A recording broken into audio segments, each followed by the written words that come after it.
श्री स्वामी समर्थ. नमस्कार सर्वांना. तुम्हा सर्वांचं आपल्या योगेश्वर कृपा या यूट्यूब चॅनलवर सहर्ष स्वागत आहे. उत्पन्न एकादशी व्रत कथा आज आपण या व्हिडिओमध्ये पाहणार आहोत. धर्मराजा युधिष्ठिर म्हणू लागले की हे भगवान, कृपया मला कार्तिक महिन्यातील कृष्ण पक्षातील एकादशीबद्दल सांगा. या एकादशीचे नाव काय आहे आणि तिच्या व्रताचा फायदा काय आहे, त्यांची पद्धत काय आहे, हे व्रत पाळण्याचे फल काय, कृपया हे सर्व सुवाच्यपणे मला सांगा. भगवान श्रीकृष्ण म्हणाले, कार्तिक महिन्याच्या कृष्ण पक्षात येणाऱ्या एकादशीला उत्पन्न एकादशी म्हणतात. शंखोद्गार तीर्थात स्नान करून या व्रताने भगवंताचे दर्शन घेतल्याने जे फळ मिळते तेवढेच फल ही एकादशी केल्याने मिळते. उपवास करणाऱ्या भक्तांनी चोर, ढोंगी, चारी, निंदा करणारे, खोटे बोलणारे, पापी यांच्याशी कोणत्याही प्रकारची चर्चा करू नये. त्यांचे महत्त्व मी तुम्हाला सांगतो, लक्षपूर्वक ऐका. उत्पन्न एकादशी व्रताची कथा.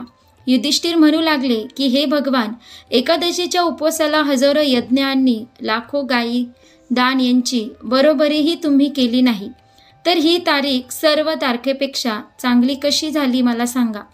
भगवान म्हणू लागले, हे युधिष्ठिर, मूर नावाच्या राक्षसाचा जन्म सुवर्ण काळात झाला. तो खूप बलवान आणि भयानक होता. त्या भयंकर राक्षसाने इंद्र, आदित्य, वसु, वायू, अग्नी इत्यादी सर्व देवांचा पराभव करून त्यांना हकलून दिले. तेव्हा इंद्रासह सर्व देवता भयभीत झाले आणि त्यांनी सर्व कथा भगवान शंकरांना सांगितली आणि म्हणाले, हे कैलाशपती, दैत्याला घाबरून सर्व देव मृत्यूलोकात परत गेले. तेव्हा भगवान शिव म्हणाले, हे देवा, तिन्ही जगाचा स्वामी, भक्तांच्या दुःखाचा नाश करणाऱ्या भगवान विष्णूंचा आश्रय घ्या. तेच तुमचे दुःख दूर करू शकतात. शिवाचे असे शब्द ऐकून सर्व देव क्षीरसागरापर्यंत पोचले. देव तेथे झोपलेले पाहून हात जोडून त्यांची स्तुती करू लागले की हे देवा, देवाच्या स्तुतीस पात्र, देवाचे रक्षण करते मधुसूदन, तुम्हाला पुन्हा नमस्कार. तुम्ही आमचे रक्षण करा. राक्षसाच्या भीतीने आम्ही सर्व तुमच्या आश्रयाला आलो आहोत. आपण या जगाचे निर्माता, पालक, उत्पत्ती आणि संरक्षक आणि संहारक आहात. सर्वांना शांती देणारे आहात. तुम्ही आकाश आणि पाताल आहात. ब्रह्मा, सूर्य, चंद्र, अग्नी, सामुग्री, होम, प्रसाद, मंत्र, तंत्र, जप, यजमान, यज्ञ, कर्म, कर्ता, भोगकर्ता हेही तुम्हीच आहात. तुम्ही सर्व व्यापी आहात. तुमच्याशिवाय तिन्ही लोकांमध्ये परिवर्तनशील आणि स्थिर असे काहीही नाही. हे परमेश्वरा, राक्षसांनी आमच्यावर विजय मिळवून स्वर्गातून आम्हाला बाहेर केले आहे आणि आम्ही सर्व देव इकडे तिकडे धावत आहोत. तुम्ही आम्हा सर्वांचे त्या राक्षसांपासून रक्षण करा. इंद्राचे असे शब्द ऐकून भगवान विष्णू म्हणू लागले की हे इंद्र, असा मायावी राक्षस कोण आहे ज्याने सर्व देवांवर विजय मिळवला आहे? त्याचे नाव काय आहे? त्याच्यामध्ये किती सामर्थ्य आहे आणि कोणाच्या आश्रयाला आहे आणि त्याचे स्थान कोठे आहे, हे सर्व मला सांगा. भगवंताचे असे शब्द ऐकून इंद्र म्हणाले, प्रभू, प्राचीन काळी नाडीजंग नावाचा एक राक्षस होता आणि त्याला मूर नावाचा मुलगा होता, जो महान पराक्रमी आणि प्रसिद्ध होता. त्यात चंद्रावती नावाचे शहर आहे. त्याने सर्व देवतांना स्वर्गातून बाहेर काढले आहे आणि तिथे आपला अधिकार स्थापित केला आहे.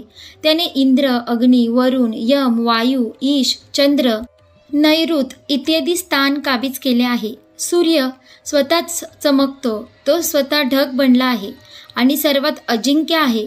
हे असुर निकंदन, त्या दृष्टाचा वध करून देवांना अजय बनवा. हे वचन ऐकून भगवान म्हणाले, हे देवता, मी लवकरच त्यांचा नाश करीन. तुम्ही चंद्रावती नगरी जा. असे बोलून सर्व देवतांसह चंद्रावती नगरीकडे प्रस्थान केले. त्यावेळी मूर राक्षस रणांगणात सैन्यांसह गर्जना करत होता. त्याची भयंकर गर्जना ऐकून सर्व देव भयभीत होऊन चारही दिशांना पळू लागले. जेव्हा भगवान स्वतः रणांगणावर आले तेव्हा असुर शस्त्रे घेऊन त्यांच्यावर धावले. देवाने त्यांना सापाप्रमाणे बाणांनी भोसकले. अनेक असुर मारले गेले. उरला फक्त मोर. तो अधीरतेने परमेश्वराशी लढत राहिला. प्रभूने जोही तीक्ष्ण बाण वापरला तो त्याच्यासाठी फुलच ठरेल. त्याचे शरीर विस्कटले पण तो लढत राहिला. दोघांमध्ये युद्धही झाले. त्यांचे युद्ध 10,000 वर्ष चालले पण मोर हरला नाही. थकून भगवान बद्रिकाश्रमाला गेले हेमवती नावाची एक सुंदरी गुहा होती. त्यात देव विसावा घेण्यासाठी आत शिरले. ही गुहा 12 योजना लांब होती आणि तिला एकच प्रवेशद्वार होते. भगवान विष्णू योग निद्रांच्या मांडीवर झोपले. मोरही मागे मागे गेला आणि भगवंतांना झोपलेले पाहून मारण्याच्या तयारीत होता. तेव्हा भगवंताच्या शरीरातून तेजस्वी रूप असलेली देवी प्रकट झाली. देवीने मूर राक्षसाचा अवमान केला, युद्ध केले आणि त्याला ताबडतोब ठार मारले. सर्व काही जाणून श्रीहरी जेव्हा योगनिद्राच्या मांडीवर उठले तेव्हा त्यांनी त्या देवीला सांगितले की तुझा जन्म एकादशीला झाला आहे, म्हणून तुझी उत्पन्ना एकादशी या नावाने पूजा केली जाईल. जे माझे भक्त असतील ते तुझे भक्त असतील.